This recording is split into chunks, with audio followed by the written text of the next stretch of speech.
Muy buenos días. ¿Se me escuchan bien? Bueno, en primer lugar, doy gracias a Dios por estar aquí, en este hermoso sitio. Aquí estuve hace 11 años aproximadamente.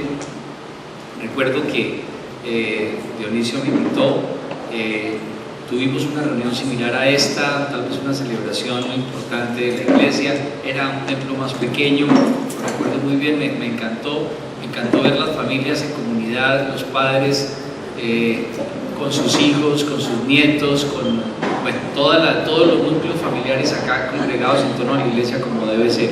Porque la verdad es que la iglesia nosotros somos alguien en el mundo. La iglesia tiene una función fundamental en el mundo y en un país como Colombia y en una ciudad como Ibagué, ni se diga. Muchas gracias a Dionisio por esta invitación nuevamente hoy aquí. Recuerdo que en esa ocasión yo tuve el privilegio de que Dionisio me haya distinguido con su amistad y él me postuló a un seminario que se hizo en Singapur para el Instituto Hagai. Allí estuve y allí conocí personas muy interesantes y algo de eso voy a compartir hoy con ustedes. Digamos que el núcleo de lo que voy a compartir con ustedes, no sé si ya está presentado allí, yo dejé la USB. ¿Por qué? Porque fue una reunión muy particular de evangelistas en Singapur a la que asistían personas del mundo entero, principalmente del Asia. Ustedes saben que las comunidades cristianas en el Asia son minoritarias específicamente y bastante perseguidas en algunos países como la China, por ejemplo. Es difícil que el evangelio, es muy difícil, es un país el más poblado del mundo, pero la religión y específicamente todas las religiones son censuradas, de alguna manera no hay libertad de cultos. Eso ha venido cambiando un poco, pero es un país donde es muy difícil predicar, y hace 14 años, cuando tuve la oportunidad de compartir con ellos, aún más difícil. Pero ni se diga frente a países como Pakistán, por ejemplo, donde la religión oficial únicamente es el Islam, y logré conocer algunos pakistaníes cristianos con enormes dificultades. La comunidad cristiana en la India también es una minoría, pero es una gran minoría, es una minoría de 50 millones de personas. Todas las denominaciones unidas, allí no hay diferencias entre católicos, evangélicos, o tradición calvinista o tradición luterana y menos ortodoxos. Es una sola comunidad unida donde se congregan en los mismos templos y en los mismos lugares y están unidos en torno a Cristo como debe ser. La charla que les tengo hoy se llama El Evangelio del Servicio. Está con el año 2006 porque, digamos, el corazón de esta charla fue la que compartí con las fuerzas comerciales del Banco Popular. Quiero compartirles que llevo 25 años en el Banco Popular. Durante 14 años fui gerente regional aquí en Ibagué, y por estas circunstancias del trabajo me fui a vivir a Bogotá. Bueno, voy a entrar directamente en materia. Formando el carácter de un líder. Adelante, por favor. Panel de experiencias exitosas. Bueno, la bendición de Dios es la que enriquece y no añade aflicción con ella.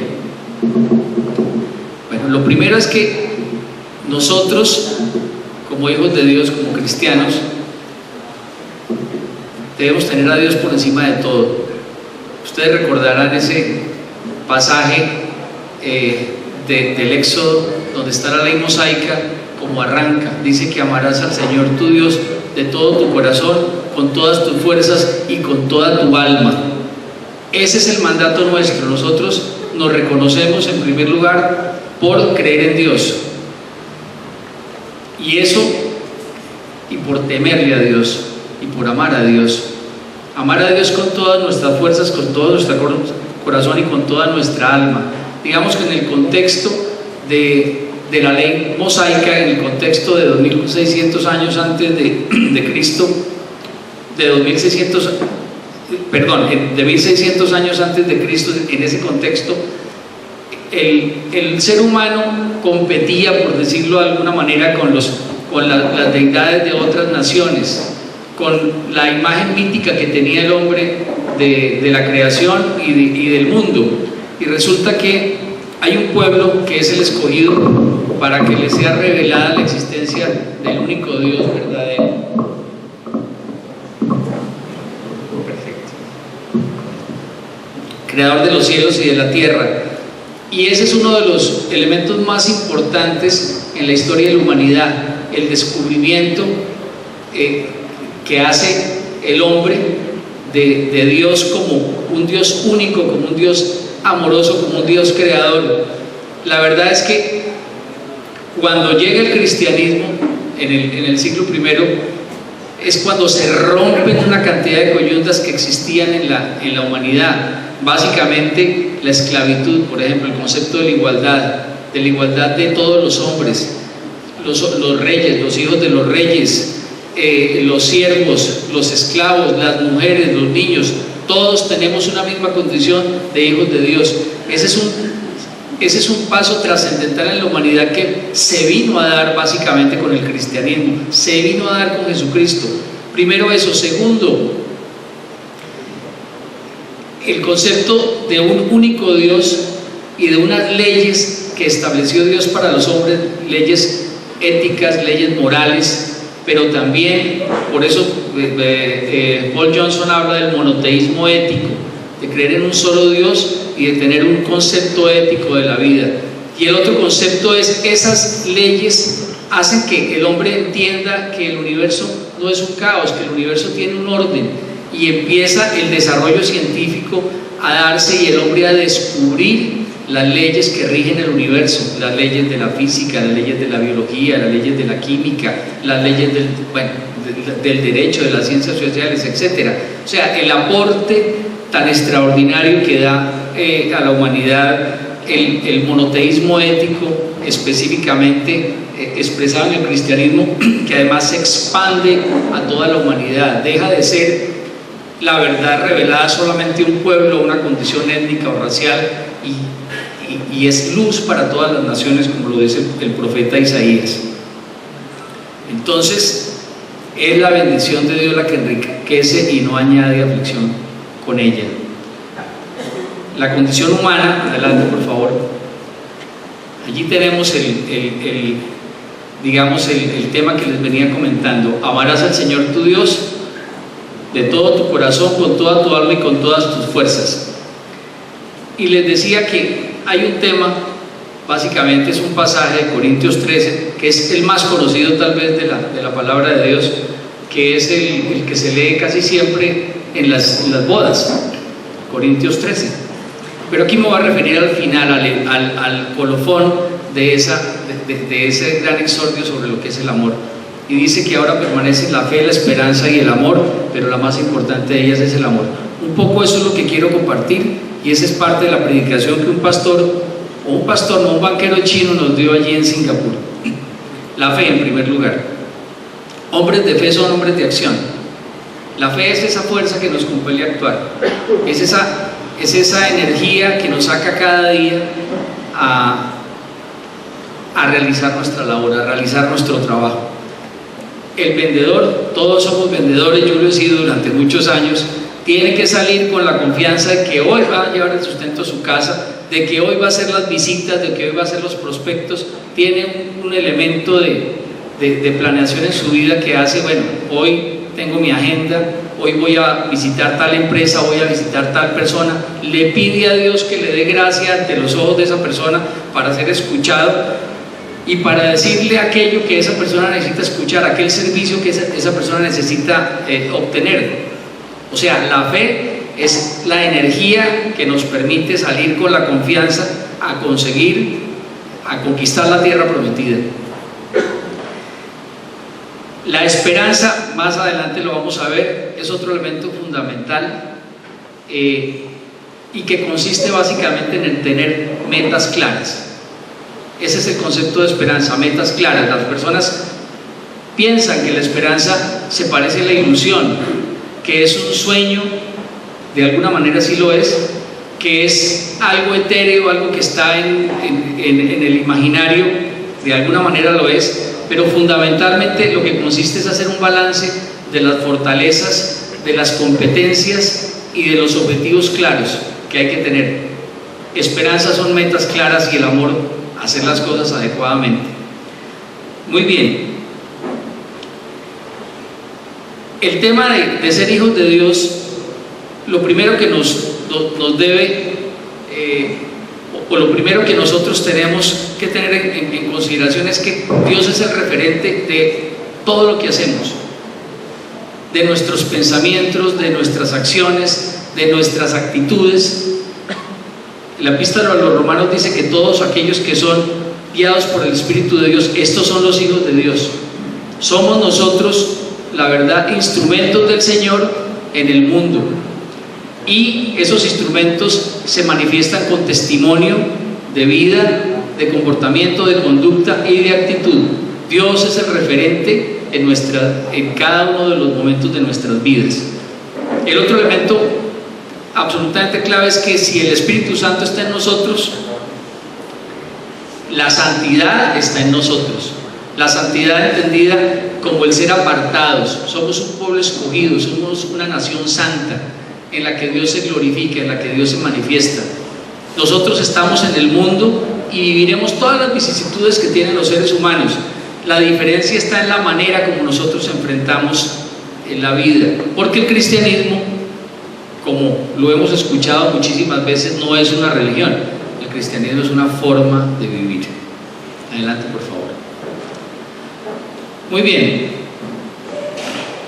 El trabajo es un mandato divino. El trabajo es... aquí tenemos varias de las citas de la palabra del Señor. 6 días trabajarás y harás toda tu obra, mas el séptimo día, día de reposo, es para Jehová tu Dios. Bueno, me quiero concentrar en lo primero que dice: 6 días trabajarás. El mandato del trabajo es, miremos desde dónde viene, desde la época que viene. Miremos el contexto en el que fue dicho en el que fue pronunciada esta sentencia, esta ley. Estamos hablando de épocas, como decimos, de bárbaras naciones, épocas en las que existía la esclavitud. Estamos hablando de épocas en las que existían unas categorías sociales supremamente claras y definidas. Y sin embargo, está el mandato del reposo. Está el mandato del reposo para todos los seres humanos, para todos los hombres, en este caso para el pueblo de Dios. Pero también está el mandato del trabajo, o sea, dice también en las primeras palabras del Génesis que nos ganaremos el pan con el sudor de nuestra frente, y se nos dice también que tendremos gran oposición en la creación, en la naturaleza tendremos una gran oposición, que nos producirá la tierra cardos y espinas, ¿cierto? Y que nosotros con nuestro trabajo arrancaremos el pan. Miren ustedes que es algo también es algo maravilloso en ese contexto en el cual fueron pronunciadas estas palabras. El mandato de la agricultura, de elaborar la tierra, de trabajar la tierra, lo que implica también una sociedad bastante avanzada, bastante civilizada, una sociedad sedentaria. De alguna manera se estaba prefigurando un poco la configuración de los hombres en clanes, en ciudades, en asentamientos, en comunidades. De ayer porque, y lo vamos a ver más adelante, también se establece la división del trabajo, que está clarísimamente prefigurada también en el Evangelio, cuando se nos dice, por ejemplo, que uno es el que siembra y que otro es el que cosecha, ¿cierto? O sea, hay una división clarísima del trabajo, inclusive en el trabajo pastoral, en el trabajo del Señor. Unos son los que siembran, unos son los que llevan la palabra, unos son los evangelistas, otros son los que edifican, los que fortalecen, los que forman, ¿cierto? Y muchas veces los resultados los cosechan otros, o los cosechamos todos, por supuesto, pero digámoslo así, que son ciclos del proceso productivo de la empresa, de la iglesia, de la familia, que se dan para todos los hombres. Dice también: mi padre hasta ahora trabaja y yo también trabajo. El Señor está activo, continua y permanentemente. El Señor está atento a las oraciones y las peticiones de su pueblo. No me cabe la menor duda que es la iglesia la que sostiene la creación, la que sostiene el mundo. Son las oraciones de los santos las que sostienen este andamiaje en el que estamos rodeados de una gran cantidad de maldad. La vemos, ya es abierta, ya es descarada, ¿correcto?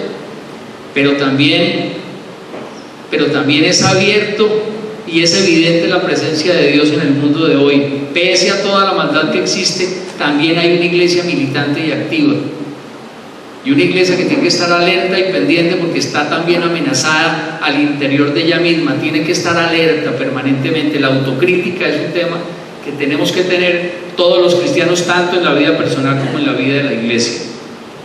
Dice Pablo también: el que no trabaja y que no coma.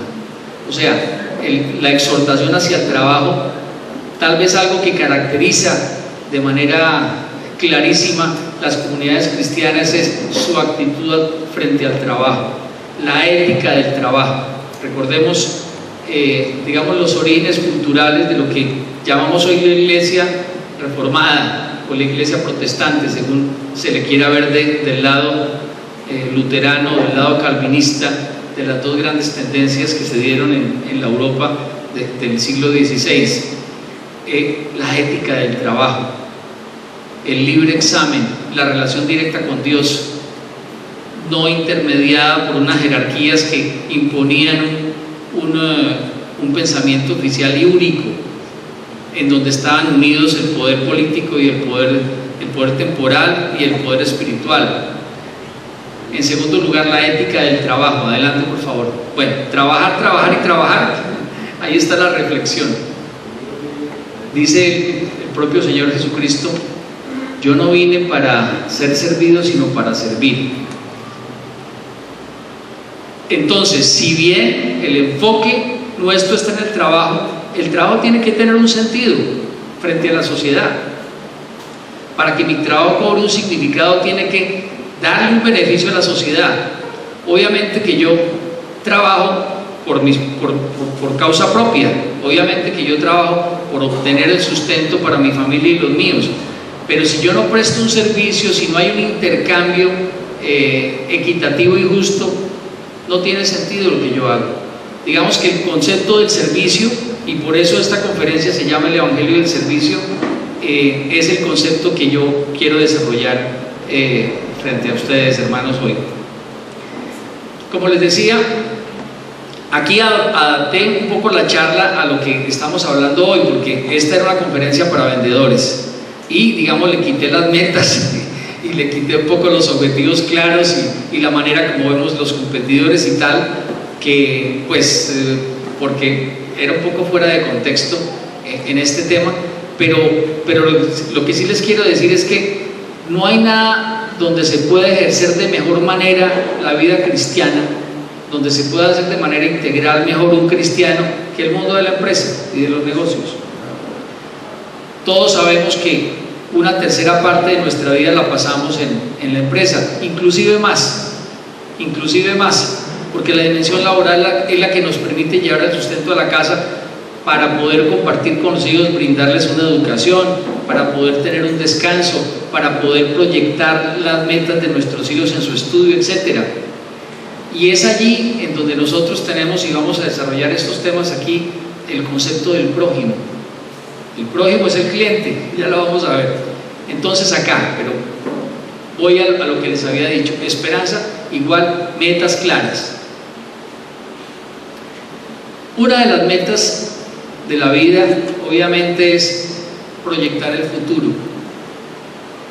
La palabra dice que cada día tiene con su propio afán, a cada día le basta su propio mal, eso es cierto, pero no deja de ser menos cierto que tenemos que ser precavidos para el futuro, porque hay un tiempo para todo,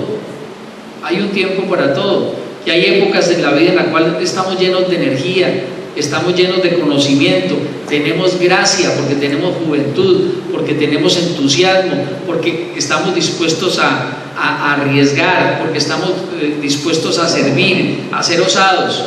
Y es en esos tiempos tal vez lo que lo prefigura de la manera más clara es la vida de los deportistas.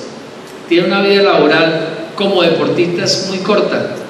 Ustedes ven un ciclista, ustedes ven un futbolista, son personas cuya vida laboral en esa dimensión termina a los 32, 33, máximo 35. Ha habido algunos privilegiados que llegan a los 38 años, o como Farid Mondragón, que inclusive superó los 40 años siendo un atleta competitivo.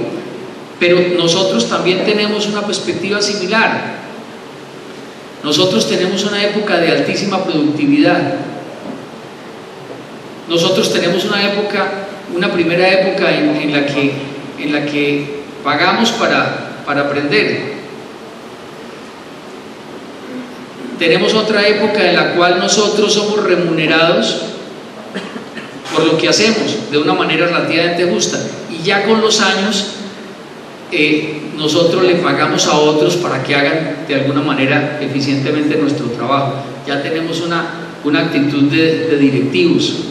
Entonces son esos ciclos que tenemos en la vida, y esos ciclos implican también diferentes actitudes. Digamos que una charla sobre finanzas personales tiene que tener en cuenta los ciclos que vive el hombre. Si el hombre está en los 20, es una época de formación, es una época en la cual, terminada la universidad, concluida la universidad, debe ganar un poco de experiencia y debe empezar a discernir cuáles son aquellos talentos, cuáles son aquellas competencias en las que se vino destacando en la universidad, para profundizar sobre ellas y enfocarse en esas actividades y enfocarse en esos oficios o en esa rama del conocimiento. Tal vez uno de los tratadistas más importantes que hay en la administración nos ha insistido claramente en que lo que tenemos que hacer es desarrollar a fondo nuestras fortalezas, no tanto compensar nuestras debilidades. Y es allí donde empezamos a descubrir nuestros talentos, es allí donde empezamos nosotros a fortalecer aquello para lo que somos realmente llamados, para lo que tenemos una vocación, o como decimos en nuestro argot cristiano, a lo que hemos sido llamados en el servicio. Y me refiero no solamente en el servicio de la iglesia, sino en el servicio de la sociedad, porque nuestra vida espiritual se da en la sociedad, no se da en la iglesia solamente. La iglesia es una dimensión fundamental, pero se da en la sociedad. Pues bien, lo primero que también hay que tener en cuenta es que, independientemente de cuál sea el ramo, yo soy abogado, por ejemplo, yo no me desempeño en el derecho. Me ha servido el derecho enormemente, pero yo no me desempeño en ninguna rama del derecho. Yo me dediqué a la administración. Yo soy un administrador de empresas. Estudié administración pública y estudié administración también, y la vida me fue orientando hacia allí. Pero independientemente del campo donde yo trabaje, no hay sino una sola fórmula para la prosperidad económica. No hay sino una, está escrita allí: es trabajar mucho y gastar poco. Esa es la única fórmula. ¿Qué elementos hay allí? Bueno, la templanza es una palabra que ya no se usa, que se usa muy poco. La templanza hace alusión al dominio propio. Es lo que conocemos en la Biblia como dominio propio. Se usaba, es una palabra un poco arcaica, que también hace alusión a una actitud de la vida, sobre todo los varones, frente al licor, ¿cierto? Y es no embriagarse, no excederse ni en el licor, ni en la ira, ni en el entusiasmo, ni en la alegría, en nada. Es mantener la actitud correcta, mantener la serenidad, la tranquilidad, que le dé la confianza a los núcleos donde nos desempeñamos. En primer lugar, la familia, porque un hijo ve que su padre es una persona que no se excede en los gastos, que no es un comprador compulsivo, que siempre tiene un presupuesto en primer lugar. Ese es un tema que es absolutamente clave para todos nosotros en el manejo del dinero. Para gastar poco, lo que quiere decir es que yo tengo que prever lo que voy a gastar. Yo tengo que saber cuáles son mis gastos fijos, cuáles son aquellos elementos con los que necesariamente tengo que cubrir. Tengo que saber tengo que partir el mes también. Si soy independiente, tengo que saber que en los primeros días lo que tengo que conseguir para atender estas responsabilidades, tengo que prever, por ejemplo, los pagos de las matrículas. Si son las universidades, son una vez al semestre, entonces tengo que tener una provisión para ello, y después de cumplir mi presupuesto es que puedo de alguna manera enfrentar de una manera inteligente la vida. Bueno, un elemento importante, la vida sana. Ya les decía que la templanza alude principalmente, sobre todo en estos contextos latinoamericanos, al tema del licor. Es mucho el dinero que se gasta, que se dilapida con el licor, porque el licor es muy costoso, producirlo no vale nada, no hay nada más barato que producir alcohol, pero está cargado de impuestos, y obviamente los negocios donde se expende el alcohol hay un sobreprecio enorme, y el alcohol genera el deseo de gastar.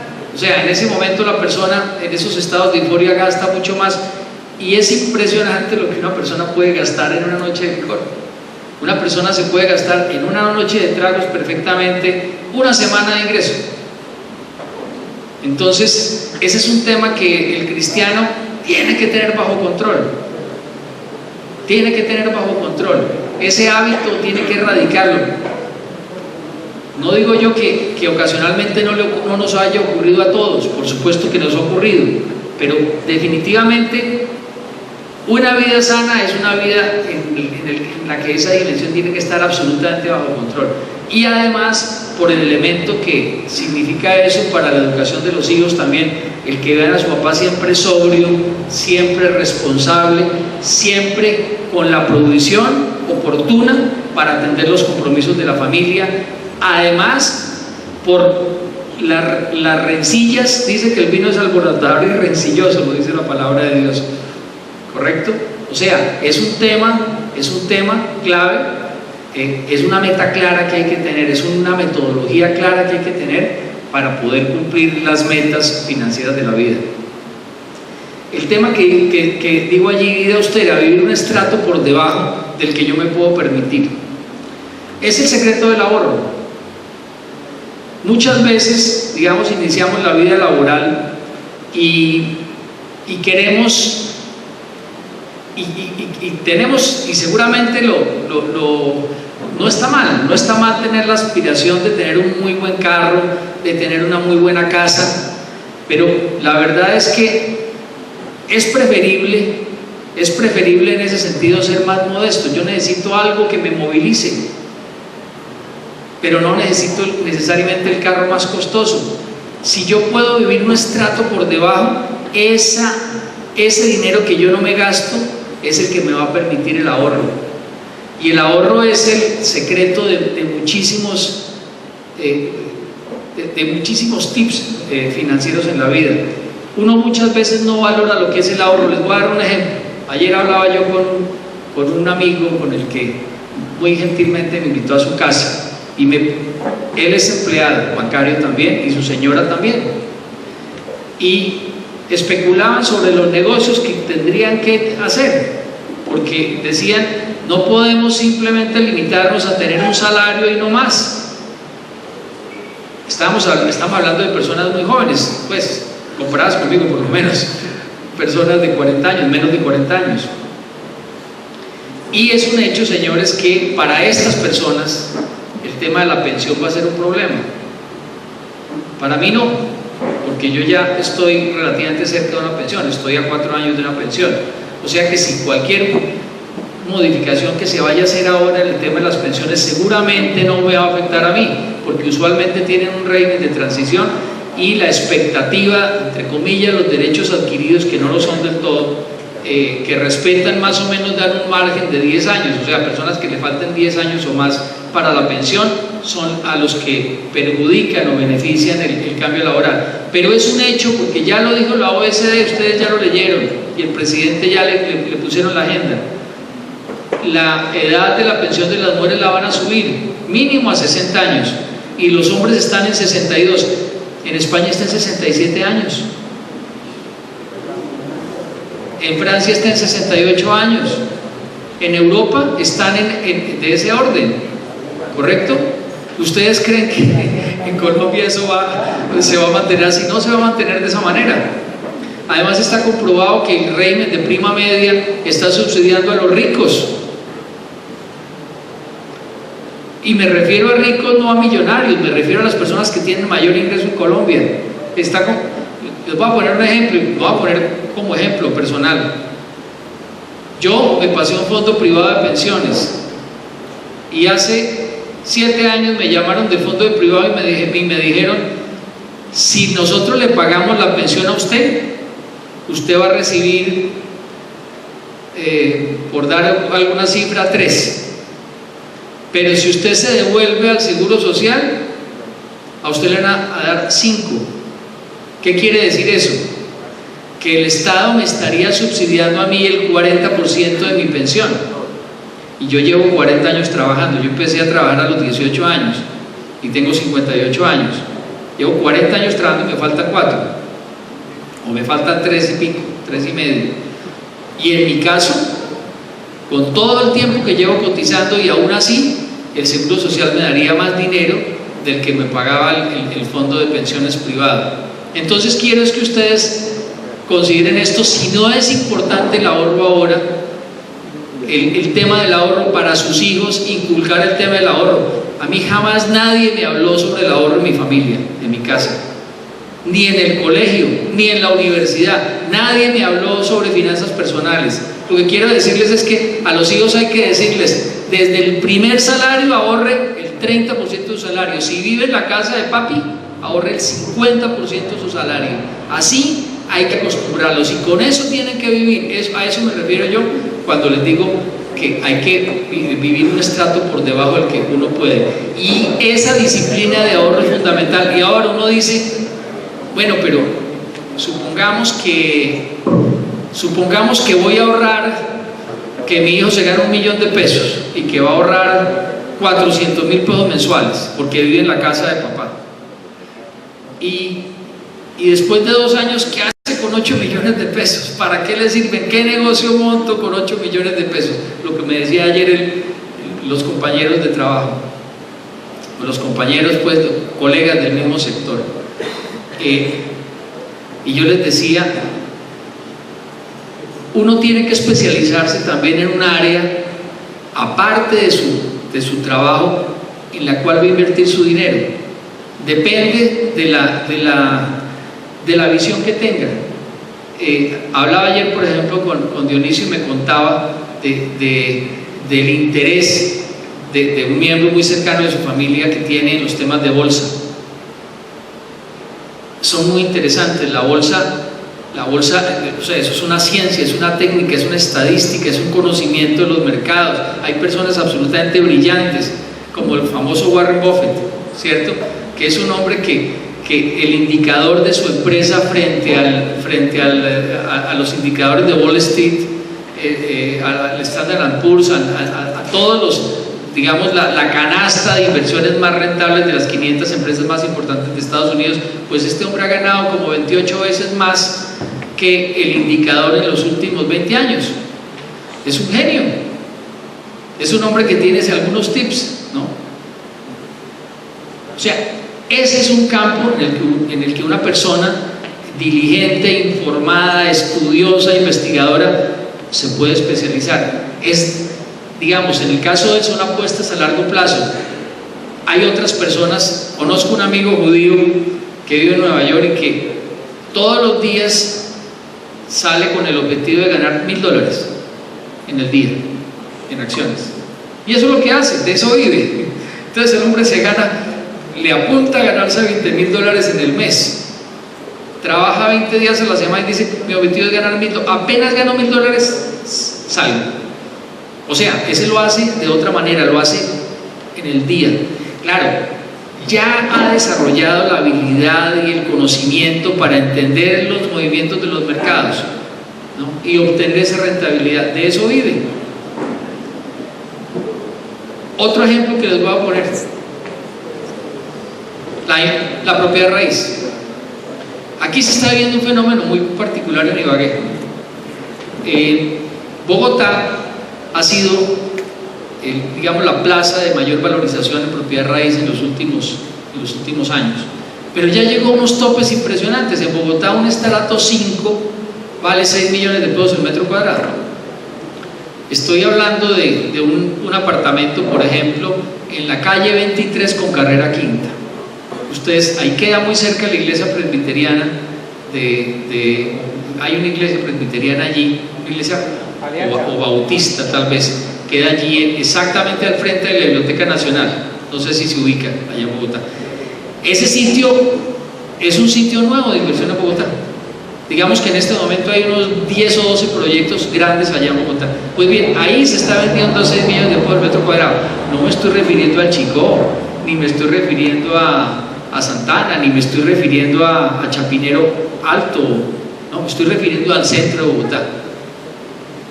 Entonces, en este momento en Bogotá, las oportunidades de inversión no son muy buenas porque la valorización no es fácil que se dé. Cuando usted ya tiene ese nivel de precios, la valorización no tiende a ser mucho más alta. Pero Ibagué, por ejemplo, tiene estrato 5 en 3 millones de pesos. No está barato, no está barato. Pero Ibagué, por ejemplo, está más caro que Medellín y está valorizándose más que Medellín y que Cali.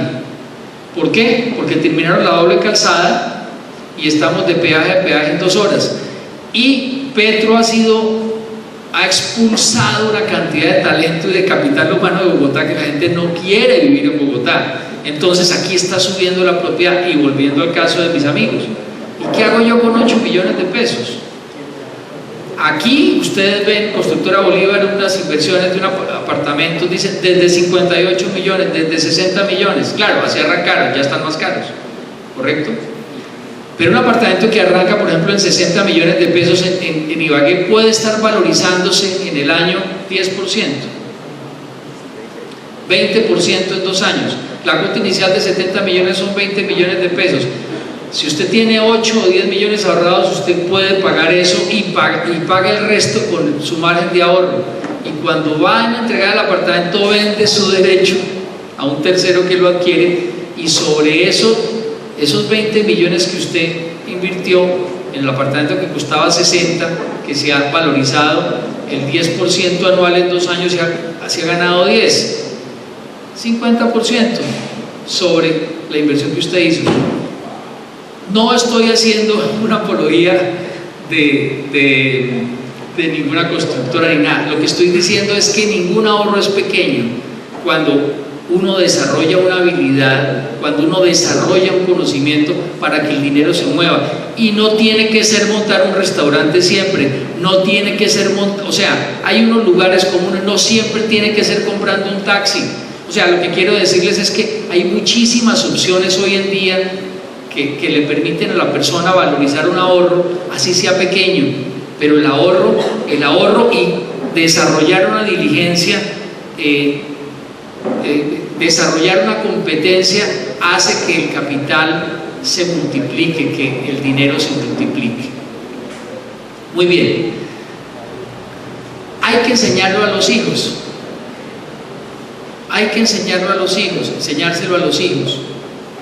O sea, esto que les estoy compartiendo a ustedes, los hijos lo deben ver que su padre sale a laborar en su trabajo, tiene su ahorro, está pensando en su inversión, lo consulta con su esposa, lo comenta a la hora del almuerzo, estamos pensando en esto, van y miran, el muchacho va y mira y va entendiendo que la vida no consiste en tener la camisa más cara ni los zapatos de marca más finos, sino tener el dinero justo para aprovechar la oportunidad,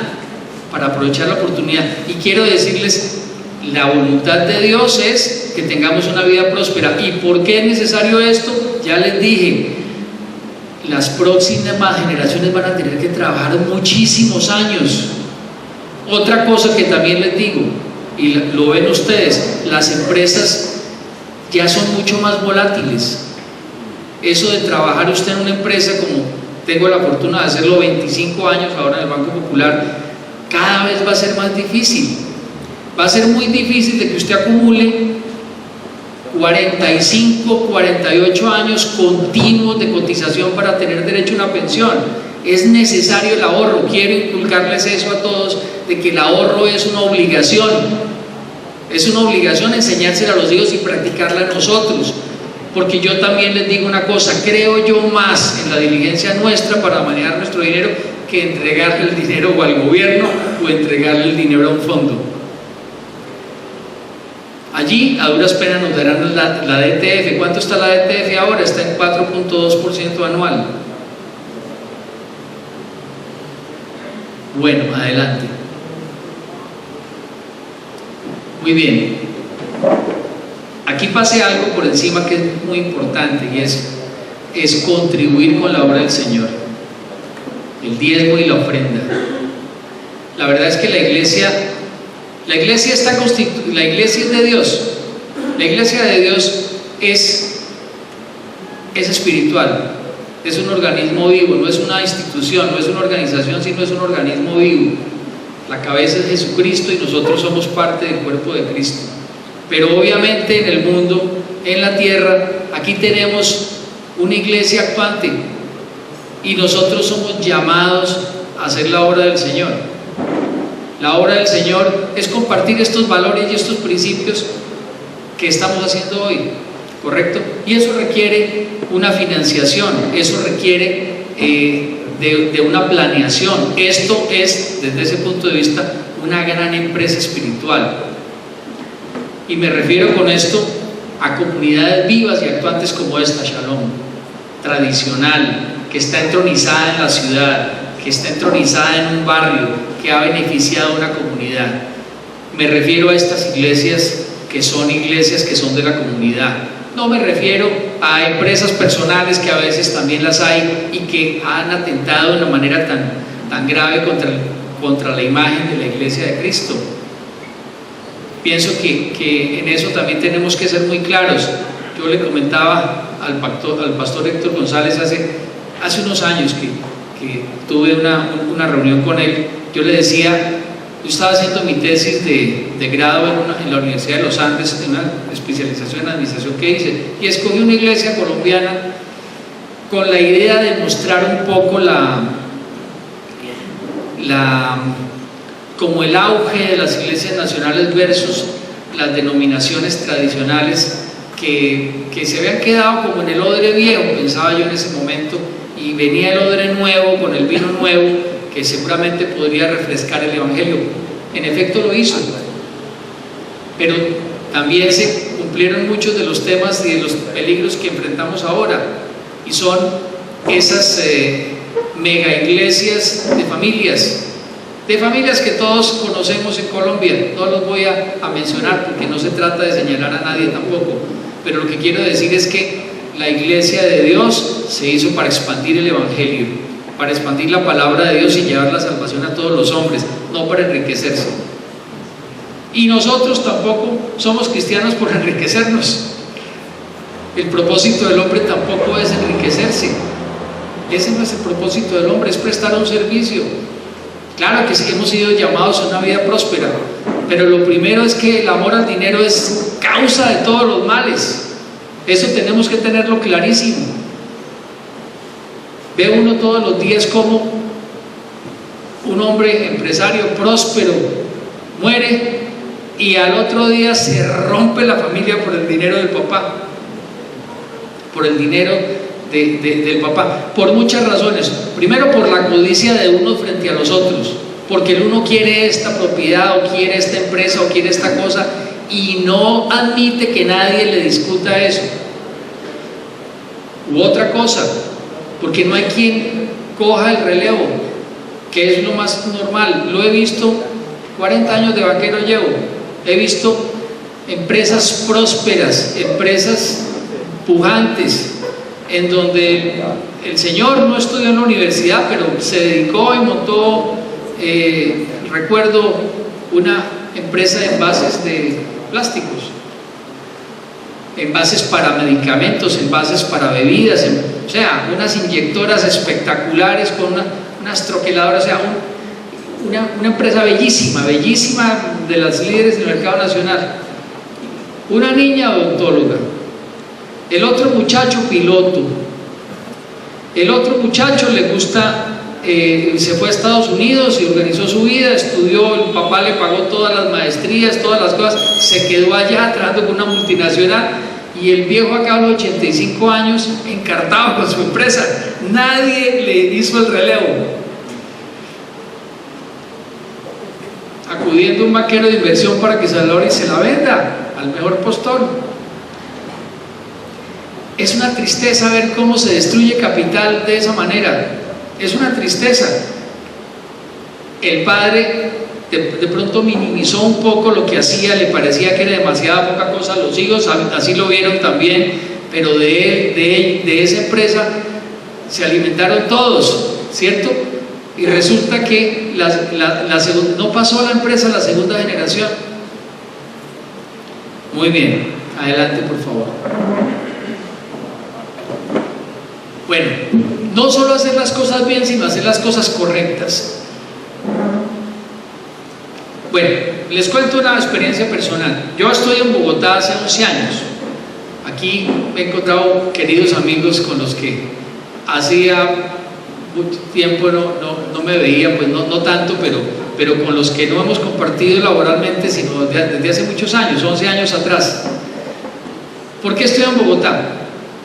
Aquí en Ibagué, ustedes saben que el Banco Popular siempre tuvo las libranzas del Banco Popular, le prestábamos a los empleados públicos, y resulta que nosotros considerábamos que le hacíamos, entre comillas, un favor al empleado público prestándole el dinero, pero le exigíamos al empleado público, nosotros éramos un banco oficial, que nos tuviera la reciprocidad de los promedios en el banco. Entonces, si por decir algo, en ese entonces, estoy hablando no 11 años atrás, sino unos 16 o 17 años atrás, cuando el banco era público, si el municipio de Ibagué tenía un promedio de 100 millones de pesos, nosotros le podíamos prestar a los empleados del municipio, incluidos maestros, incluidos todos, 10 millones de pesos en total, ¿cierto? El 10% de la reciprocidad. Y así se trataba, porque el banco nació, como su nombre lo indica, Banco Popular, con dos líneas de negocio para la gente sencilla.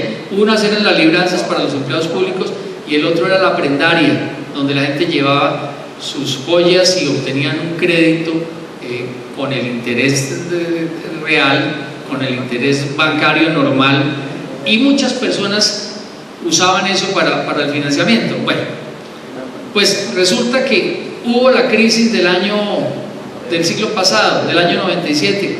Ustedes recordarán que casi todo el mundo perdió sus casas, porque los intereses llegaron hasta el 42% anual. La inflación estaba en el 36-37% anual. Entonces nadie podía pagar. Hubo una crisis tremenda, se reventaron muchísimos bancos, y en el banco decíamos, ¿y a qué nos dedicamos? O sea, este negocio hipotecario se dañó, el sector oficial, todos los municipios entraron en ley 550, los departamentos también. El departamento del Tolima no hace mucho salió, el municipio de Ibagué en 617 en ese entonces. O sea, los negocios no había que hacer. Entonces yo vi ese producto y dije, aquí puede estar la solución. En esa época exigíamos 2 codeudores. Entonces cada vez que iba un cliente le decíamos, le prestamos a los 3 y todos se firman como codeudores. O sea, de un momento a otro empezamos a triplicar las ventas. Cuando se iba a hacer una venta se hacían 3, y empezamos a apostarle a ese modelo de negocio. Bueno, para no hacerles largo el cuento, ese negocio pasó de 8.000 millones que teníamos, o 4.000 millones que teníamos en el año 96, en el año 2000 ya teníamos 100.000 millones de pesos. y el banco me llamó a manejar ese negocio en Bogotá. Yo recibí el negocio en Bogotá en 1 billón de pesos y lo entregué en 5 billones en 7 años. Es el negocio más grande que tiene el Banco Popular y eso es lo que le ha dado el liderazgo en la banca personal en Colombia. Entonces, no solo hacer las cosas bien, sino hacer las cosas correctas. Quiero decirles, me excusa que me ponga como ejemplo, pero es un poco el testimonio por lo que yo estoy acá. No solamente se trata de que usted haga las cosas que le corresponde hacer bien, sino hacer lo correcto, hacer lo que es rentable, descubrir dónde está el secreto para salir de una crisis. En ese momento la banca estaba en una situación realmente crítica. Ustedes recordarán que se reventaron muchísimos bancos. La banca pública se reventó toda, el Banco Central Hipotecario se acabó, Bancafé se acabó y se volvió gran banco. Tuvieron que coger la cartera buena, separarla de la mala y aislar una cosa de la otra. El Banco del Estado también se acabó, la banca cooperativa se acabó toda, ¿no? O sea, una crisis profundísima, gravísima. Gran Ahorrar se acabó también, y nosotros éramos un banco público en ese entonces. ¿Y qué nos salvó? Al banco, digo yo, porque si bien ese modelo se generó aquí en Ibagué, ese modelo se volvió un modelo nacional y el banco le apostó a eso y eso sacó el banco al otro lado. Después nos entró toda la competencia del mundo, toda la competencia del mundo, pero bueno, dimos un segundo respiro y ahí vamos, todavía sigue siendo el negocio principal del banco. Pero lo que quiero decirles es, no es solamente hacer bien lo que te toca hacer, hay que mirar a ver qué es aquello que va a hacer la diferencia para que el negocio funcione, para que no se muera el negocio. Y lo digo por todos, o sea, lo digo por la persona que tiene una pequeña ferretería, por la persona que tiene una distribución de artículos eléctricos, por la persona que presta un servicio de mantenimiento de electrodomésticos o de lo que sea, del negocio en el que yo me desempeñe. Si yo soy abogado, por ejemplo, ¿qué tipo de cliente es el que yo voy a atender? ¿Qué tipo de servicios es el que voy a desarrollar? ¿Dónde está el mercado? Donde hay una ineficiencia del mercado, allí es donde yo debo entrar. Muy bien, descubrir mis talentos. En el caso de la familia, los míos, los de mi esposa e hijos, y desarrollarlos al máximo. Mire, las señoras pueden ser un elemento esencial en el desarrollo familiar. Yo he visto, tengo varios amigos que perdieron a sus padres muy jóvenes y quedó la viuda sin universidad, a duras penas con bachillerato, no sabían hacer nada, y esas mujeres asumieron esas familias. Caramba, si son unas familias ejemplares hoy muchos de los ricos de esta ciudad, de los ricos, de los constructores, de los magistrados de las altas cortes ibaguereños, son muchachos que no tuvieron un papá, que a los 10 años ya no tenían un padre, y que conozco un caso, unos vecinos míos, 11 hermanos, la señora maestra. En el otro caso no eran tantos, eran 3. Pero hay que ver esas mujeres, esa fortaleza que sacaron, de dónde la sacaron y cómo sacaron sus hijos adelante. No necesitamos morir para descubrir los talentos de Nuestra Señora, pero también para conocer sus debilidades. También conozco casos de personas que reciben el salario y se lo entregan todo a la señora y piensan que eso es ser buen marido. No necesariamente, no necesariamente. He visto esos casos también en los que la señora no vive un estrato por debajo, sino un estrato por encima, y eso es gravísimo. Eso es gravísimo, porque ¿qué va a ocurrir? Vamos a estar hasta aquí de deudas, y las deudas son la esclavitud del hombre. Yo les digo, eviten las deudas, eviten las deudas. Por ejemplo, las tarjetas de crédito, ténganlas de adorno, ténganlas por una emergencia, porque de pronto hay un viaje al exterior y ya todo se paga con tarjeta de crédito. Si las usan, úsenlas a un mes. Pero no hay nada más costoso ni más caro que lo que se compra con una tarjeta de crédito. La tasa de interés es la más alta, hoy en día está al 33-34%, increíble. Cuando usted puede obtener un crédito hipotecario al 9%, comercialmente hablando, hoy en día. O sea, está pagando usted el triple de intereses. Ese es el peor enemigo del hombre, son las deudas, es la esclavitud moderna. Y soy un banquero. Eviten las deudas. El consumo, el crédito de consumo es el peor enemigo del hombre. Ser solidario, la caridad empieza por casa. Miren, el cristiano se conoce por su corazón, y el corazón del cristiano se conoce en la casa. En la casa. O sea, no hay que hacer actos heroicos de generosidad porque hay que tener con quien tenemos la obligación es con el prójimo. Y prójimo quiere decir próximo. ¿Quién es el prójimo? Mi mujer es mi primer prójimo, mis hijos, mi mamá, mi papá, mi hermano. Es allí donde se da el testimonio, y es allí donde ese testimonio digamos fructifica. Digamos que si hay un lugar donde hay que ser generoso y dadivoso es en la familia y para las necesidades. Es preferible apoyar a un sobrino que el hermano está fregado con el estudio que invitarlo a comer cada 6 meses a la gran fiesta de cumpleaños. No, es ser solidario de manera callada y silenciosa, que nadie lo sepa. Ahí se mide el corazón del hombre, y el que da, recibe. Bueno, adelante por favor. Ustedes son la luz del mundo. Una ciudad sentada sobre un monte no se puede esconder, ni se enciende una luz y se pone debajo de un almud, sino sobre el candelero y alumbra a todos los que están en casa. Así que alumbre vuestra luz delante de los hombres para que vean vuestras buenas obras. Adelante. Guiados por el Espíritu Santo.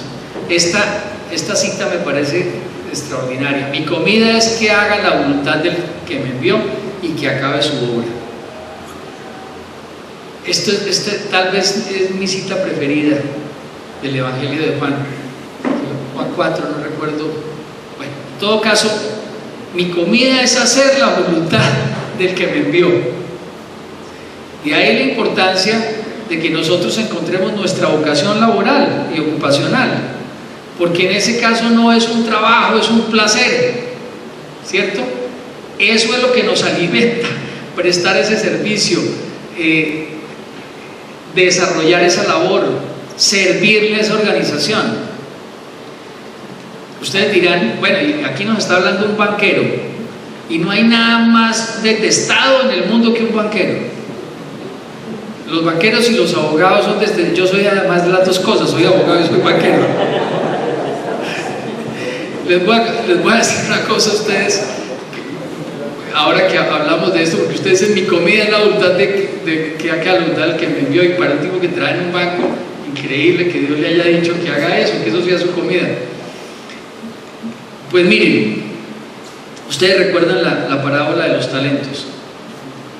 Al que le dan 10, al que le dan 5, al que le dan 1, el que le dan 10 vuelve con 20, al que le dan 5 vuelve con 10, y al que le dan 1 coge ¿qué hace con el talento? Lo entierra, ¿no? No lo saca a la luz, lo entierra.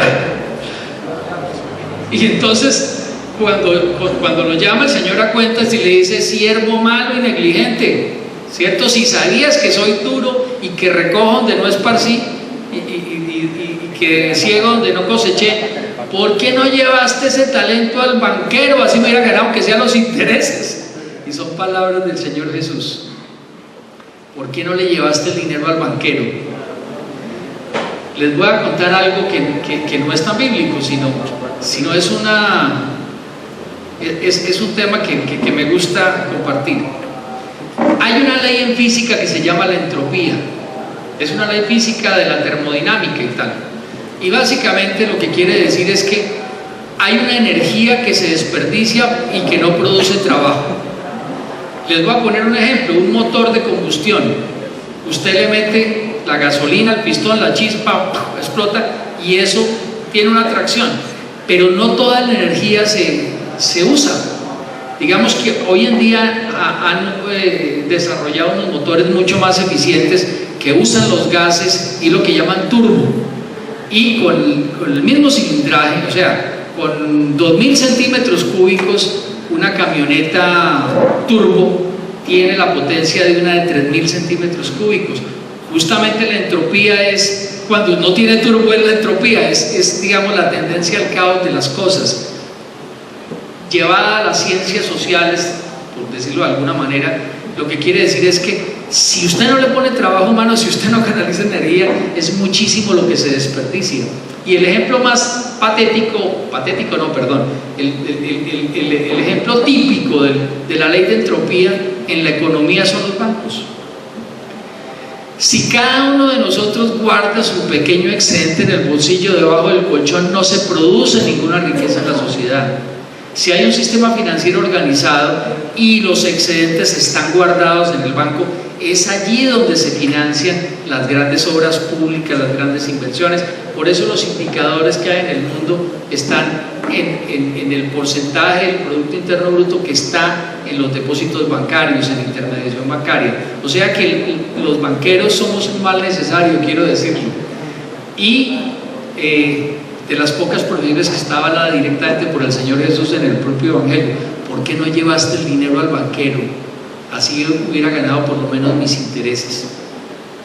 Entonces cierro este pequeño paréntesis para decirles que cuando hablo mi comida es que haga la voluntad del que me envió y el que acabe su obra. Se refiere a todas las dimensiones de la vida, no se refiere solamente al mundo laboral, se refiere al hogar, se refiere a la empresa, se refiere a la iglesia. Adelante, por favor. Muy bien. Bueno, voy a simplificar porque ya estamos con el tiempo, ya se está cumpliendo el tiempo. Bueno, básicamente aquí hay unas frases, dice: aprender leyendo las señales. Hay que estar alertas a las señales de los tiempos. Digamos que el mundo, o sea, estamos continuamente obteniendo señales de muchas cosas. De los comentarios más anodinos, de las cosas más sencillas, se encuentra una oportunidad comercial importante. Hace un par de meses estuve en Cali, ahora estoy gerenciando El Martillo, y bueno, El Martillo es un negocio muy antiguo y está asociado con la venta de chatarra, de carros viejos, de bulldozers oxidados, de volquetas estrelladas. Y resulta que el mismo marco legal que le permite al banco hacer eso, le permite, por ejemplo, vender proyectos inmobiliarios sobre planos. ¿Por qué no hacer ese negocio? Y eso es lo que estamos montando. Sobre todo ahora que, digamos, la propiedad raíz es un negocio que no hay como ese negocio para las finanzas personales, siempre y cuando usted tenga la habilidad de saber dónde va a invertir. Y si usted lo hace por internet, mejor. Miren, el 43% de las ventas de apartamentos estratos 5 son de inversionistas, no son personas que van a vivir allá. 43%. El 27% del estrato 6 son inversionistas. El 36% del estrato 4 son inversionistas. Cuando yo voy a vivir a una propiedad que voy a comprar, voy con mi señora, con los niños, y invito hasta a mi suegra a ver si le parece bonito el sector, si le gusta. Cuando soy un inversionista, no, yo me meto, o sea, si yo puedo georreferenciar la inversión, me meto por Google Earth y entro allí, yo puedo ver los alrededores por internet, yo puedo ver el tipo de acabados también, el render que llaman hoy, de qué área tiene. Yo puedo ver por la rosa de los vientos allí dónde entra el sol y dónde sale, según el clima, según todo. Puedo escoger el piso, lo que sea. Si yo puedo hacer la inversión por internet sin tener que desplazarme a Santa Marta o Ibagué o a Bucaramanga, a la ciudad donde se esté dando la mejor valorización para hacer un negocio como el que yo les comenté a ustedes, que yo puedo estar comprando como inversionista un apartamento de 50 metros cuadrados en una ciudad como Palmira, donde me va a costar 1.200.000 por el metro cuadrado, 1.300.000 por el metro cuadrado, y la cuota inicial va a costar 10 millones de pesos y va a tener 18 meses para pagarla, por ejemplo.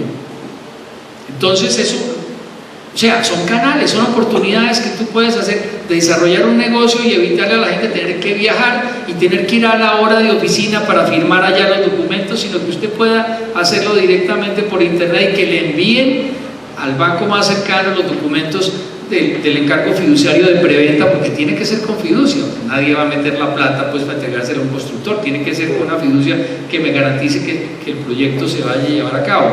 ¿Y por qué además? Porque cuando usted ve una grúa en un lote, ya está vendido lo mejor. Nadie arranca si no tiene punto de equilibrio.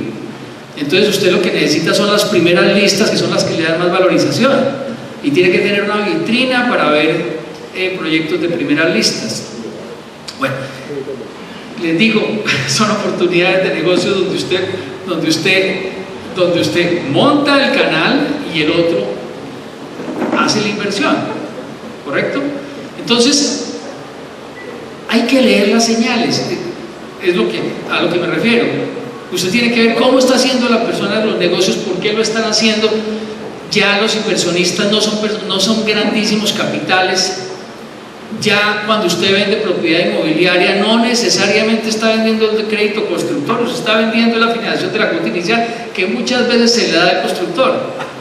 Pero es un negocio que tiene una rotación distinta, son negocios de 18 meses, de 24 meses máximo, ¿no? De esos horizontes. Entonces hay que ser diligente en el tema. Yo le estoy hablando de lo que yo hago, porque pues estoy en ese negocio. Yo no soy que sea el experto en eso, sino que como estoy metido ahora en el negocio comercial, pues estoy viendo las oportunidades que hay para ese tipo de inversionistas. No es que los quiera sesgar hacia ese negocio porque hay otros que seguramente son mejores, ¿correcto? Pues ahora el arroz creo que está, Marco Tulio, mejor que nada, ¿cierto? Me dicen que por hectárea, con los precios que hay, pueden estar ganándose 4 millones de pesos, no sé, me parece increíble, pero así es. Bueno, leyendo las señales, construir una disciplina, la disciplina, el servicio, los protocolos del servicio. En el caso nuestro, nosotros somos un portal de subastas por internet. Tenemos que tener alta confiabilidad. En estos días detectamos un error en la página. Un error en la página, un comprador no le refrescó la página y hizo la oferta y no vio la oferta del competidor. Hay muchas cosas que inciden en esto. Puede ser la conexión Wi-Fi, puede ser el motor de búsqueda, puede ser se le fue la luz, bueno, puede ser su equipo, puede ser el servidor, puede ser lo que sea, pero frente a eso nosotros tenemos que tener un estándar de calidad, de trazabilidad, que dije, bueno, vamos a ponerle cuidado a esta señora, no la conozco, me llegó por internet la queja y miramos, hicimos la trazabilidad y efectivamente no era ninguno de los anteriores. Había sido un problema técnico por el tipo de conexión que tenía la persona. Lo estaba haciendo a través de un iPad y no teníamos totalmente certificado el proceso para iOS, y repetimos la subasta. Nadie se hubiera podido enterar de que eso era así. La repetimos. ¿Por qué? Porque está la credibilidad del negocio.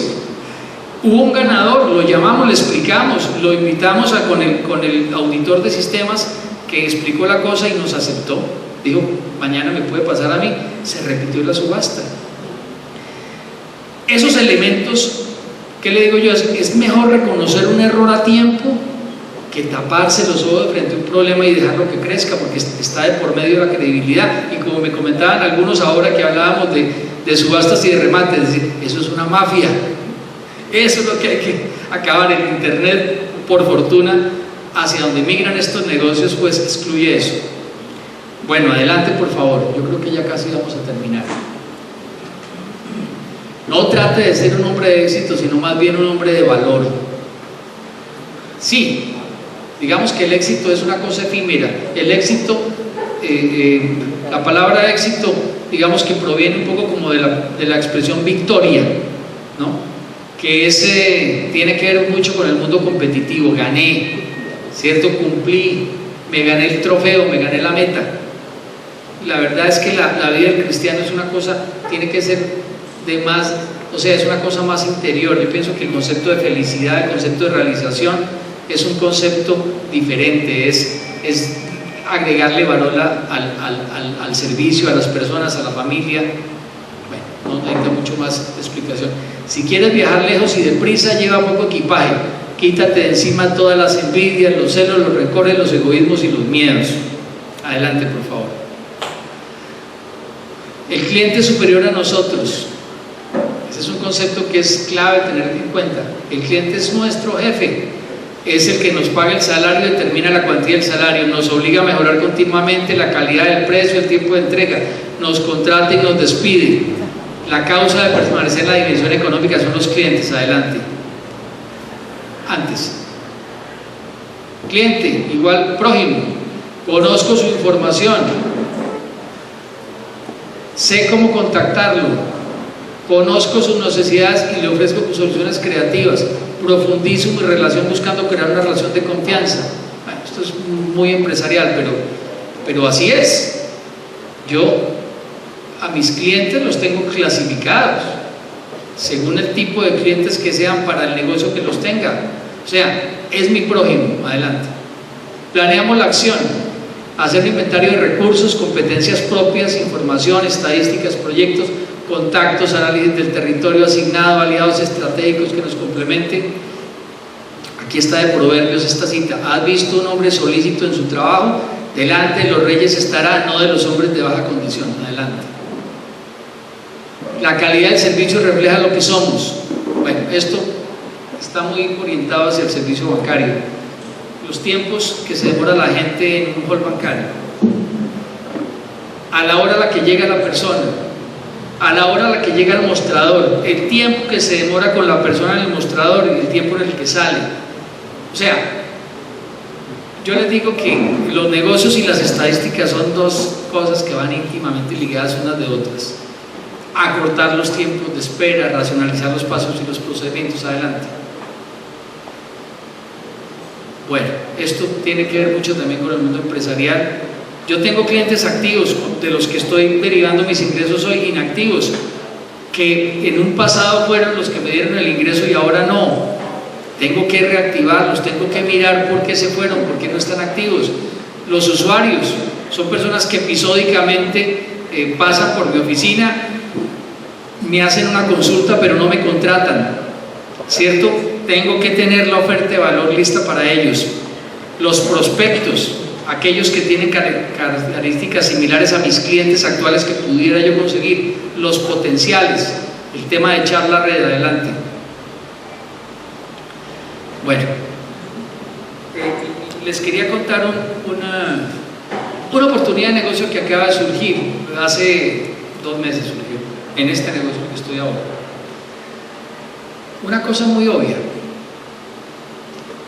El país está desarrollando, las ciudades, entonces están haciendo avenidas, y cuando usted amplía una avenida, hace una ruta de transporte masivo, un Transmilenio, bueno, cuando amplía usted una avenida, los municipios compran todos esos lotes que colindan para hacer la ampliación, y resulta que quedan lo que llaman en Cali los retales, que son lotes chiquitos, pequeñitos, que quedan del municipio y en muchas partes se dejan como una zonita verde y son un poco irregulares, y resulta que muchos terminan invadidos, muchos terminan, el concejal les asigna por favores, o las bandas delincuenciales los arriendan, bueno, y resulta que eso es dinero del municipio. Y entonces nosotros dijimos, bueno, nosotros les vendemos eso por internet, por supuesto, por subasta tiene que ser. Y entonces hacemos el trabajo social de ir a hablar a la gente que lo ocupa, decirle, mire, legalice su propiedad, es la oportunidad que usted tiene, y si no la compra lo van a sacar de todas maneras, ¿cierto? Pero no se va a perseguir a este o aquel que hace el único bobo que lo van a sacar, sino es un proceso colectivo, generalizado. Ahora, hay servicios para los cuales solamente le sirve un banco, como ese, por ejemplo. Si yo voy a subastar 30 lotes y hay 2 personas interesadas por lote, son 60 personas. Y si 60 personas van a hacer un depósito para participar en una subasta, pues eso es una captación masiva y habitual, así de sencillo. ¿Quién puede captar el dinero? Un banco. Porque si lo hace un particular, ¿qué garantía tengo yo como municipio de que cuando pase la subasta le va a devolver a todo el mundo el dinero? ¿Qué garantía le voy a exigir yo? No, su buena fe, su respaldo, ¿qué? La ley lo tiene inventado. Más de 20 personas o más de 50 pagares tiene que tener una licencia de captación de la superintendencia. Entonces, ahí encuentra una oportunidades donde uno dice, mire, aquí podemos hacer esta modalidad de contratación, aquí podemos hacer esto. Son oportunidades que van surgiendo y que surgen y que son oportunas dependiendo del momentum que viva el cliente. En este caso me estoy refiriendo al sector oficial. Entonces, sacamos un producto, ese producto. Obviamente que, digamos, lo comercializamos en aquellos sitios donde hay una transparencia, donde podemos tener la garantía de que el negocio se va a hacer de la manera como tiene que ser hecho, de que no va a haber nada distinto allí y que podamos hacer el negocio con la transparencia del caso. Bueno, yo creo que este epílogo puede ser el que nos cierre la charla. Actuar con diligencia y decisión. Mira que te ordeno que te esfuerces y que seas valiente. No temas ni desmayes, porque tu Dios estará contigo donde quiera que vayas. Si hay alguna observación, con mucho gusto. Si hay alguna pregunta, con mucho gusto.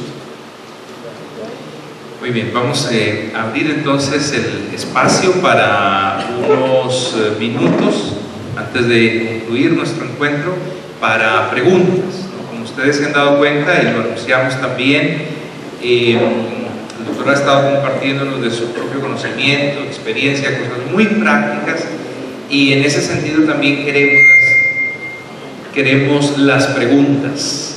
Entonces, tiene una pregunta muy puntual, ya sea simplemente como jefe de su empresa familiar, bienvenida sea esa pregunta.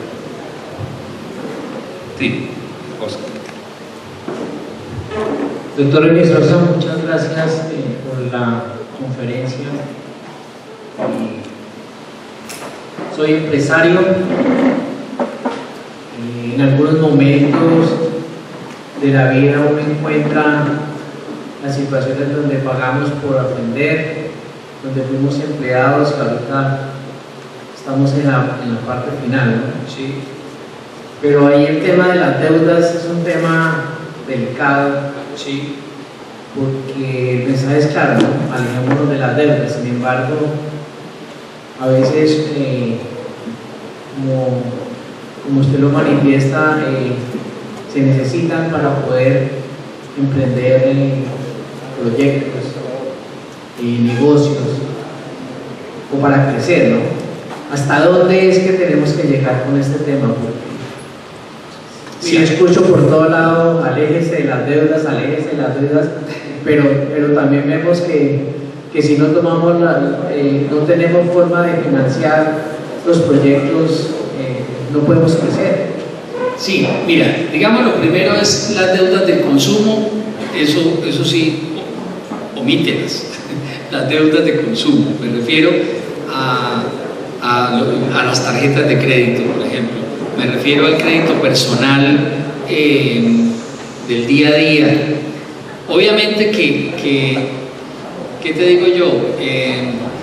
Esto debe ser, digamos, una disciplina que tengamos desde el principio de la vida. Ojalá, por eso a los hijos, bueno, el ejemplo con los hijos, ¿cierto? Digamos, inculcar los hábitos del ahorro y de la vida austera. Pero bueno, lo primero, las deudas de consumo son las más costosas, ¿cierto? Y son las primeras que hay que evitar. Digamos que yo debo vivir con lo que me ingresa, con lo que yo gano. Obviamente que si yo tengo unos ingresos diferidos de una expectativa clara y real, pues no me queda más remedio que entrar a financiarme mientras el flujo de caja se equilibra, ¿cierto? Digamos, si soy un profesional que soy un abogado, por ejemplo, ¿cierto? Y entonces pues gano mis honorarios y mis ingresos no se derivan de una quincena ni de una mesada, sino de los servicios que voy prestando, pues a veces requiero financiar el entretanto, porque los servicios públicos y todo esto no dan espera. Entonces, obviamente, frente a ese tema, yo necesito tener, digámoslo así, un pequeño capital de trabajo que debiera tenerlo ahorrado para el rollover del negocio, ¿cierto? Si no es así, puedo caer en la trampa del endeudamiento, ¿no? Y es allí donde tenemos que ser muy sabios. Yo lo que diría frente al tema es, bueno, el consumo, evitemos las deudas de consumo porque esas son supremamente costosas, usualmente son a corto plazo y nos dan muy duro, y generalmente son para cosas que no son indispensables. Un ejemplo típico: los electrodomésticos modernos, los televisores de 50 pulgadas ahora son curvos, ¿no? Yo recuerdo que el primero que salió hace apenas año y medio costaba como 6 millones de pesos, 6,5 millones de pesos, ahora vale menos de 3, ¿cierto? El que se apresuró y lo compró, en ese momento está pagando el doble y está pagando intereses del 30%. Si lo sacó a 6 meses, le va a salir un 15% más caro el televisor. O sea, fuera de que lo costó a 4,5 millones de pesos, pagó 5,5 millones por los intereses. O sea que digamos que la ropa de marca, miércoles, esta camisa es de marca, esta me la regalaron de cumpleaños, ¿cierto? Yo no la compro, es un regalo de cumpleaños de mis papás, me parece lindísima, ¿no? 380,000 pesos. En Arturo Calle compro una camisa muy parecida y me vale 120,000 pesos máximo, y si es una camisa de cuello de todos los días me vale 50,000 pesos. La misma camisa de marca Hugo Boss vale 400,000 pesos, ¿no? O sea, lo que yo digo es que hay que adecuarse, digamos, porque esos son hábitos que uno va adquiriendo en la vida y son mañas que uno va cogiendo. Es probable que llegue el momento en que uno se pueda dar esos lujos y se los pueda dar sin endeudamiento y sin nada, pero mientras tanto, por eso digo yo, un estrato por debajo. A usted no lo van a medir por eso, usted lo miden por la calidad de persona que es. Ahora, en cuanto, por ejemplo, al tema del endeudamiento a largo plazo, sí que he visto errores en los empresarios. A mí me tocó financiar los confeccionistas de Ibagué. Creo que todos se quebraron, tal vez hay 2 o 3 que no se quebraron. Y los que no se quebraron, que son aún muy exitosos, fue que los que no se endeudaron. Por ejemplo, muchos se endeudaron para construir las fábricas, y ustedes las han visto en la ciudad, o sea, unas bodegas espectaculares con un negocio de maquila que deja un margen mínimo, digamos, un margen que puede ser del 5, del 6, del 7%, que no parece malo, ¿cierto? Pero si usted considera que a un confeccionista le pagan cada cuánto los bienes, tal vez es el mercado donde la cartera es más larga. O sea, perfectamente un confeccionista le pueden pagar en 4 meses los bienes, 4 meses sin el dinero. Tú vendes 10 carteras, si te ganas el 7%, ¿y cuánto te cobra el banco? El banco te puede estar cobrando el 1,5%, el 1 mensual, ¿no? En 4 meses el 4%, ¿en cuánto quedó el margen de intermediación? Y puedes hacer una bodega, construir una bodega para ese negocio, o pagar un arriendo barato. Los que no se reventaron fueron los que no se endeudaron, y todos eran prósperos, pero digamos el deseo de progresar, entre comillas, de tener su bodega hermosa y tal, los llevó a la quiebra en un negocio que no resistía esos costos financieros, por ejemplo, ¿no? Lo mismo la casa, la vivienda de uno. El arriendo es una excelente opción cuando uno es independiente y tiene ese tipo de ingresos así como que no son fijos y no son Y no, ¿por qué? Porque puede que le esté pagando a otro algo, sí, así es, pero es que el activo fijo que representa una casa es muchísimo dinero. Hay una traducción de un proverbio bíblico que dice: antes de comprar tu casa, consolida tu negocio. Así no lo dice la Santa Biblia, en esos términos no está en la Santa Biblia. Digamos que es otra versión en la que leí una traducción un poco libre del tema, pero de alguna manera también nos invita a que el tema de la casa también es muy importante. Yo debo tener las necesidades de mi familia cubiertas de una manera digna, de una manera cómoda, pero no necesariamente, y ahí sí que está el estrato claramente, ahí sí, un estrato por debajo. Si todos tus amigos están en el estrato 5, cómprate una casa estrato 4.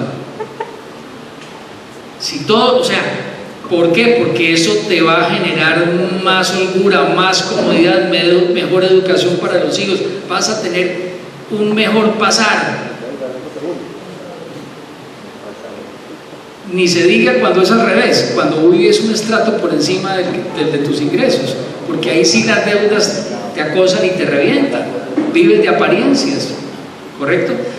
Entonces, a ver, lo que quiero decirte es que el endeudamiento tiene que ser con moderación. La moderación es clave en el endeudamiento, bien sea para la vivienda, por ejemplo, bien sea para el vehículo. Los vehículos usados son muy baratos, muy baratos. Nosotros que vendemos vehículos usados, por ejemplo, una Captiva estaba hace un año en 58 millones, hoy está en 75 millones por el problema del dólar. Si la compras usada, vale 30 millones, 32 millones de pesos. Entonces, o sea, lo que quiero decirles es, siempre hay una manera.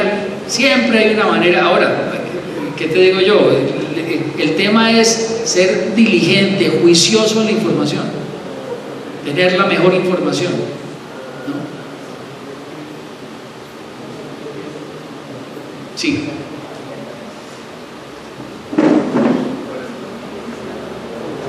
Esta es la segunda y última pregunta. Buenos días. Pues la verdad no es una pregunta, sino generalmente las familias colombianas tenemos un gran deseo, ¿no? Que es tener una vivienda. Muchas personas generalmente para adquirir una vivienda adquieren un crédito. ¿Cuántas de las personas que están acá tienen un crédito de vivienda? ¿Sí? Entonces, ¿usted cómo trabaja en un banco? Yo sí le recomiendo el crédito de vivienda, te lo digo claramente. Y te lo digo ¿por qué? Porque los intereses en el crédito de vivienda, por ejemplo, si estamos hablando de viviendas por debajo de vivienda de interés social, no prioritario sino social, creo que debe estar en unos 180 millones. Ese es un dinero con el que en una ciudad como esta se puede conseguir una vivienda bastante digna, bastante buena, ¿cierto? Y fuera de eso, esa tiene un subsidio de parte del Estado que hace que le reconozcan más o menos como 3 puntos y otro tanto digamos el financiador. O sea que objetivamente tú puedes encontrar tasas de interés del 6, del 7% máximo para vivienda, para ese tipo de vivienda. Y si el DTF está en el 4,5, ¿cierto? Y la inflación está en el 4 más o menos también, estás hablando de una tasa de interés real de 3 puntos. Claro. Buenísimo. O sea, ¿qué te digo yo? Y la valorización, te lo acabo de decir, te da el 10% anual más o menos, y tú vas a cuidar tu casa y eso es un excelente negocio. Y el flujo de caja que te compromete es muy bueno también, ¿no? Obvio, para eso tienes que tener un plante, tienes que tener un ahorro, ¿no? Y por eso les digo, no hay ahorro pequeño para eso, porque si estamos hablando de 180 millones de pesos, estamos hablando de que la cuota inicial puede ser del orden de 40, 45 millones, es dinero, pero si has tenido una disciplina de ahorro de 4 o 5 años, ese dinero lo puedes tener perfectamente, ¿correcto? Si tienes una disciplina de ahorro, o sea, puedes aprovechar la oportunidad. Y después no hay mejor inversión que prepagar una deuda. porque tú llevas el dinero al banco y en el banco no te van a dar más del 3% anual o del 4% máximo, mientras que te están cobrando el 7, el 8, el 9%, que no es una mala tasa de interés, o sea que lo que tú prepagues allá te está rindiendo eso, el 8, 9%. Pero generalmente cuando las personas hacen ahorros o prepagar, una parte se va para interés y una parte se va para capital. No, eso, cuando tú prepagas todo se va a capital, lo que pasa es que Pero en su totalidad. en su totalidad se va para capital, y lo mejor que puedes hacer es prepagar y dejar la misma cuota, porque tú al prepagar y dejarla y no bajar la cuota vas a pagar más rápido el crédito, no solo porque prepagaste capital, sino que la proporción, ahí sí como tú lo dices, de capital va a subir. Entonces digamos que ese es otro secreto en el tema de las finanzas. Si tú puedes ir prepagando, claro, no te aconsejo que si tu cuota vale 800,000 pesos y puedes pagar 1.000.000 de pesos, pagues 1.000.000 de pesos todos los meses, porque desordenas terriblemente tu cuota. Te aconsejo más bien que acumules esos 200 durante 18 meses y después pagues 3 o 4 millones de pesos, lo prepagues y ahí ¡pum! Y sigues pagando la misma cuota fija, y ya la proporción a capital va más y digamos, esos 3 millones de pesos que prepagaste pueden perfectamente significarte 2 o 3 años de capital, y ese prepago adicionalmente que estás dando puede significarte otros 2 años, o sea, de 15 puedes pasar a 11, ¿no? con una muy pequeña modificación. Pero, por ejemplo, en ese momento yo soy asesor financiero, y con ese abono que usted dice de 200,000 pesos adicionales, no se ahorraría 2 años aproximadamente, sino que se ahorraría de 5 a 7 o 9 Sí, por eso, sí. Eso, tú que eres asesor lo sabes mejor que yo. Pero, o sea, ya quizás recomienda esa parte de los créditos de vivienda que son muy buenos y es muy cierto. Si encuentra esa posibilidad de que una persona se ahorre, por decir en un crédito de 50 millones que generalmente un banco le cobra 120, se ahorre 30, 40 millones de pesos y se ahorre 7, 8 años, ¿usted comparte esa idea? No, claro, mira, entre más corto sea el término, mejor. O sea, lo que quiero decirles es, el endeudamiento es necesario. O sea, si tú trabajas, por ejemplo, si tú tienes un vehículo de trabajo, tú tienes que mirar el flujo que te da versus la inversión que haces, ¿no? Lo que sí les digo es, no sueñen pensando que con el 100% del endeudamiento van a sacar adelante un negocio. Eso no hay negocio que dé eso nunca. No hay ningún negocio que dé eso. Eso sí les quiero decir que si uno piensa que el apalancamiento es necesario, claro que lo es, pero yo les digo, un apalancamiento inferior al 50% en ningún negocio da, ni siquiera en propiedad raíz da. Gracias.